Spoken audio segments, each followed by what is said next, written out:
দেশের প্রাক্তন প্রধানমন্ত্রী ডক্টর মনমোহন সিং বৃহস্পতিবার রাত্রে দিল্লির এইমসে মারা যান। তার মৃত্যুতে শোক প্রকাশ করেছেন শুক্রবার সকালে আসানসোল পৌর নিগমের তরফে।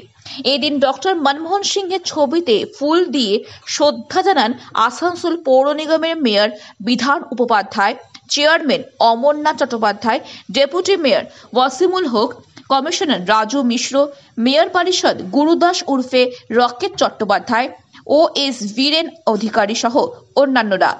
অন্য মেয়র পরিষদ এবং কাউন্সিলররা ডক্টর মনমোহন সিংয়ের ছবিতে শ্রদ্ধা জানান।